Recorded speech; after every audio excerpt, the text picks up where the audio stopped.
What's going on, everybody? Welcome to another episode of C Square Lounge, where we talk about everything outside of the box. Now, y'all know I bring you childcare owners from all over the world. We have had owners from Washington, North Carolina, South Carolina, Georgia, Alabama, but today we have an amazing CEO on our podcast today, and I'm gonna let her introduce herself to you before we get into this topic.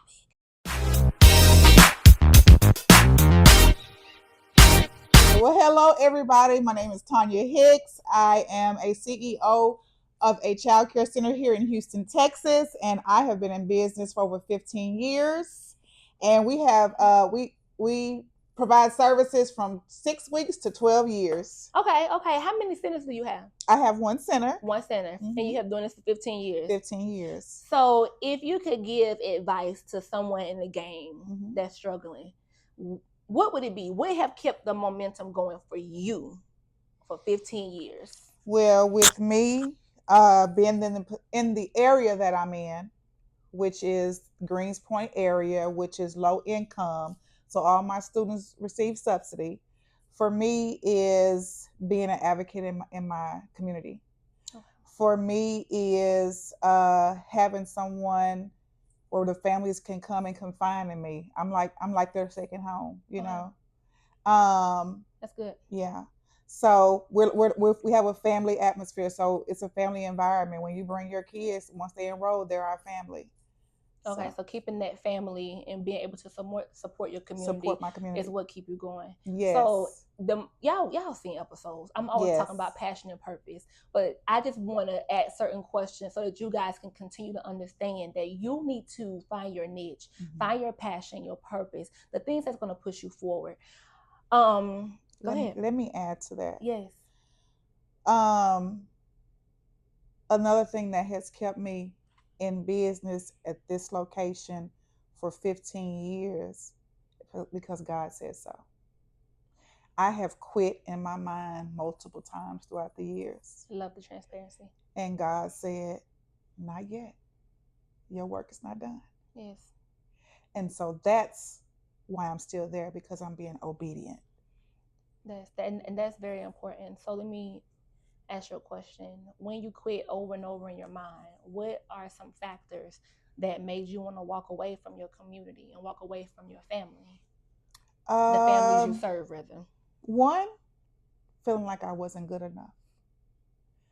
Two, just burnt out and tired.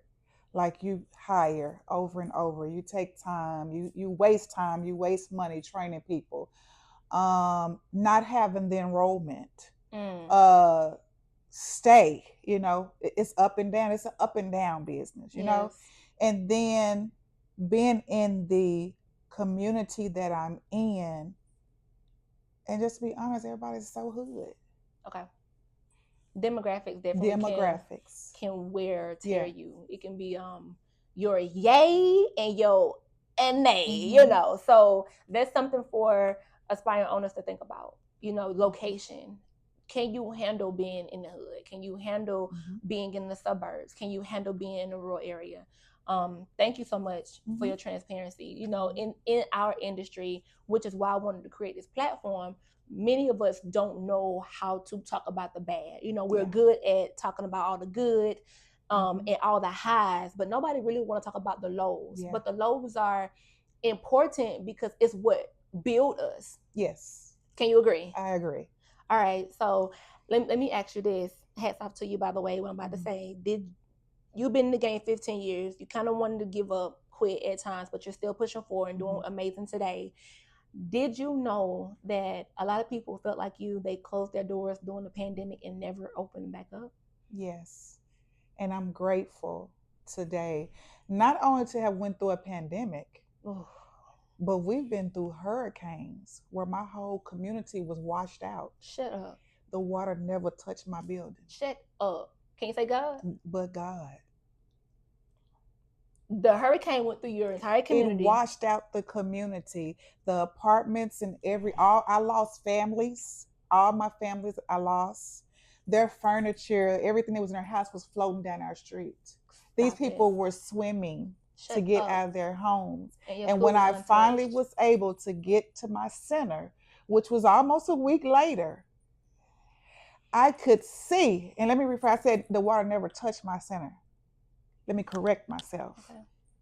When I got to my center, I could see the water level on my doors, but nothing inside my building was wet. You got some extra covering over you. That is super amazing. So I just really want to say congratulations on that. Thank you.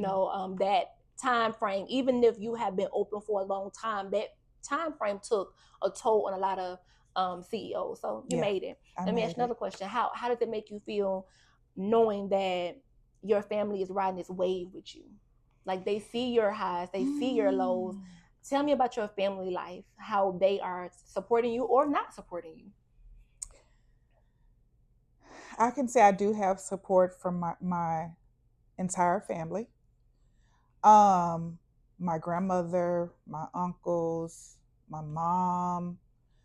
But sometimes I still feel like I'm alone because they don't work in the business with me every day. Okay. So they don't feel and understand what I feel. But to have mainly my mom behind me. Yes. And I have somebody to go to. Yes. I love you, Mom. Yes. So whenever something arises, the first thing I do is call my mom. Yes. Now, all my major problems, I take them home and dump them on my husband. Okay. And how does that affect the home? It does. I think when I take my problems to him, it's like nobody can fix them, make me feel better but him. So when I take my problems to him and I lay them out on the table and I tell him what has went on or what we're going through, and he can just say the right things just to make it just so simple for me. Yes. Yes. And then also having my kids support. I have a 26-year-old and I have a 17-year-old, 2 boys. 26 well. 26, you look amazing. Oh, my friend look good. Y'all say 26-year-old? Yes, okay. I do. 2 boys and they're phenomenal. Okay. They help me with the business. They work the business. But my 17-year-old can run the business. Shut up. I can feel you. My 11-year-old can run my business too. Yeah. So I can feel that. So I definitely have a great support team. I just lost one of my supporters, which is my grandmother, in January. I'm so sorry. And that was the person I go to for uplifting, for prayer, and motivation and stuff. And so she's gone physically, but not spiritually. Yeah, she left you with a lot of good tools. And I see her often. She shows up. She's in a butterfly form. Really? Mm-hmm. I've never heard that. I'm stuck. Like, since my grandmother has passed, I see butterflies all the time. Okay. And they just flying across my path. And I'd be like, hey, Granny. Wow. And she's letting me know that she's okay. And she's watching over me. Absolutely. Mm-hmm. Absolutely. Well, let me tell you, if you don't have this in a nutshell, let me just be direct. We need support. Yes. We need family. We need friends. It takes a village in this industry. Mm-hmm. And of course, on this podcast, we're talking to future CEOs of this industry. We're also talking to families, etc. But for my aspiring owners out there, make sure that when you jump out here, you are not alone. This can be very rough. Make sure you have your support lined up. Make sure your family life is together and that y'all are on one accord so that the business does not draw a wedge in your home. But speaking of home and your children, as a CEO, yes, sometimes we make a few pennies. We do okay. We're kind of comfortable sometimes. Mm-hmm.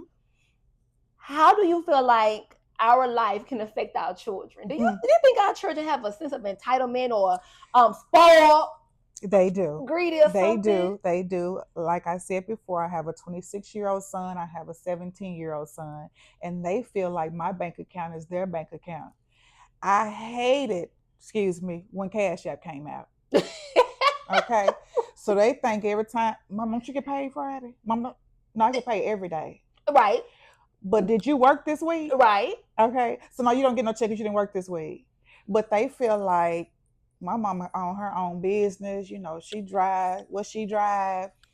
We balling. No, we not. We not balling. So they think that they, got bread because they mama and daddy got bread. Okay. But what we have to do is we have to make them work for it. Now, my 26-year-old, yes, we've created a monster. I was just going to ask you, do you have any regrets in this, being a mother, a CEO? I'm not going to say it's a regret. Okay.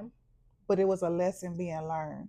Teach us. What I didn't know, and I felt I was a younger parent, and I felt like my 26-year-old, when he was born, I'm gonna give him everything my mom couldn't give me. Mm-hmm. We can all understand and relate to that, right? So everything was handed to him on a silver platter. Yes. And so now as a 26-year-old, he really don't have the life skills that he should have, because we really didn't teach him to him like we were supposed to, because we did everything for him. Yes. But now with my 17-year-old, we learned, from our first experience, he has to work harder. Because your brother, we tell his dad, your brother made it hard for you. Yeah. So now you have to work for it. And so he understands, but he doesn't. But he gets it. And he don't mind working. So he receives the information. He receives the information, and he kind of see how his brother lived his life. And he like, oh no, I ain't gonna do it that way. This is how I'm gonna do it. So I'm gonna be a boss. That's how do we fix that? Or do you feel like it's too late? With the older one? With the older one. How do we reverse our wrongdoings? Oh, Lord Jesus. As parents, because we don't have a manual to this thing called parenting. So now with my 26-year-old, and some people can say it's too late, but I don't think it's ever too late. Because if you're still living in my home under my rules, then there are some things you still have to follow. And that you can teach. I can teach. Yes. So what we teach him now, just starting at 26, 25, is now you're going to start paying some bills in the house. Absolutely. Bills, this ain't my house. Yes, it is. You live here. Mm-hmm. So our son has to give us $300 a month out of his check. And he think that he's paying bills. I don't know what you're about to say. Okay. But don't reveal it, because he might see it. But we're working on fixing the problem, and we're just trying to make him be held responsible, to teach him how to save, because we didn't teach him before. I absolutely love it. So now that's what we're trying to do. You have to learn how to save that money and quit running through it. So for my parent, mother, CEOs, it's never too late to pivot. Never. My friend, 26-year-old, and she's just now redoing some things that we did wrong. Mm-hmm. So I would suggest that everyone forgive themselves for the mistakes that we made as CEOs. We want to give our kids the best life, but at the same time, we do have to teach them life skills. Because we're harming them, more than we're helping them. So I have an 11-year-old. Mm-hmm. I don't have a 26-year-old. So mm-hmm. what is something that you can share with me and share with them that you learned, so that we don't do the same thing, and so our kids can have the same skills that we have? The first thing is responsibility. I think teaching responsibility, just starting with 11-year-old, making sure your bed's made every day, making sure you clean your room. I'm sure she has her own bathroom, cleaning your bathroom, making sure you're giving them those responsibilities that have to be done, or you're not going to be able to do XYZ. Teaching them financial literacy at a young age. Absolutely. Yeah, because we weren't taught that in school. Nope. Still not. Yeah. Okay. That's a whole other topic. Yes. So teaching them how to be a young adult. When I was growing up as a girl, since you have a girl, my mama didn't teach me all those womanly. She was there, don't get me wrong, with the greatest woman in the world, but she didn't teach me the womanly things. Yes. She didn't teach me a lot of life skills. I learned them out in the streets. Yeah. Kind of like, mm-hmm. You know what I'm saying? I got you. So I'm just saying, with your child, teach her responsibility, hold her accountable for things, okay. And always have an open line of communication. Okay. Never let your child think that she can't talk to you. Okay. I love it. Yes. I'm going to pick up what you just put down. Mm-hmm. Y'all heard that? We need to give these kids some. So I'm one of the mothers where I'm okay in life. Mm-hmm. I'm not rich. People think I am. Mm-hmm. And my mother showed me and exposed me to so much. And I just really wanted to, not wanted, I want to give my child everything my mother exposed me to and more. My mother took me on vacations. We rode in campers. I mean, like cruises, all of that. But I think one thing that I end up doing, here's the truth, is because I was busy with the business, and I'm just now to the point to where I'm coasting and I'm not in the hustle and bustle. I end up overcompensating to make up for my time with lavish gifts and vacations. Yes. So I want to know, am I alone in this? Is this something that you have done? You definitely. Okay. Definitely. Okay. And I found myself doing it with my 17-year-old. Okay. And I kind of had to pull back because I was starting that same behavior. Okay. And every time you ask for something, I'm like, yeah, baby, here you go. Yeah, baby, here you go. Yes. And so my 17-year-old. And because we have it, we don't have a reason to say no. Why I'm say no? Okay. How can we fix You this? want it? Wonderful kid, AB student. Yes. You can have whatever you want. You can have whatever you like. I didn't even know you was yes. Yes. But do you think that it's harming our babies though? Like, yes. I know you said your 26-year-old is pretty spoiled. So are you telling me that I need to slack up on what I'm giving Boopa? That's my baby, y'all. I know. I don't. Boopa, mommy, love you, girl. I'm not gonna slack up too much, but let her work for some things. Let her be able to appreciate the things that you're giving her. Okay. Our money don't grow on trees, like our parents used to say. Correct. You know what I'm saying? So yeah, I got it, but what you gonna give me? Yes. In return. Yes. Okay. And that's a good life skill, because everything in life, you do something and then something in return. So you work, you get a paycheck. Right. If you cut the grass, you got a beautiful yard. If you go to the doctor, then you could be healthier. Whatever. So everything in life requires that. Yes. So I do feel like that's important. To give back. Yeah. All right. So I'm not telling you to stop giving, but just make her earn it. Earn what she's getting. Okay. Awesome. Do me a favor. Before we close out. Yes. I want you to look in the camera and I want you to give some inspiring words to 2 different people. One, just a regular parent, and I'll tell you who next. Some inspiring words for a regular parent. They don't have to be a CEO. What are some words you want to pour into our audience before I release you? For just all parents? Yeah. Pay attention to your kids. Spend some time with your kids. Communicate with them. Because you don't want it to be too late and the kids are gone, or something happened to your kid and you haven't loved on them, you haven't spent any time with them, you've neglected them. And I understand neglect sometimes because, like you said, we work day to day. It's like all I want to do is go home and go to sleep, you know. But just please spend some time with them. Please pay attention to what they're doing, especially on these social medias. Yes. Go and check your kids' social medias and see what they're doing, see who they're communicating with.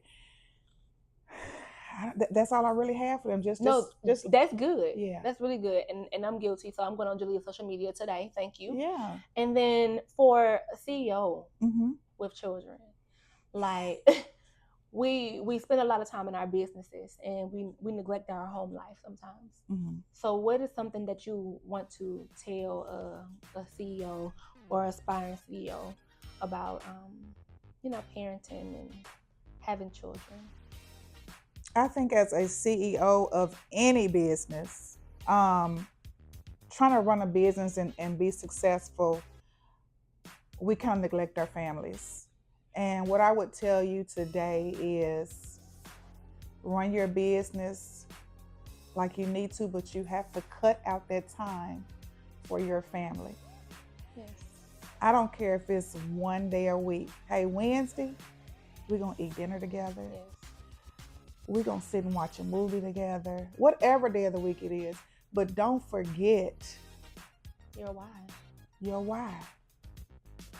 We can't neglect them. That's real. Guys, like I said, we're going to discuss all things outside the box. How many people will sit publicly and let you know that they have struggled with their family? So I look forward to seeing you guys at the next episode. See you later. It's your girl Joya, and we out.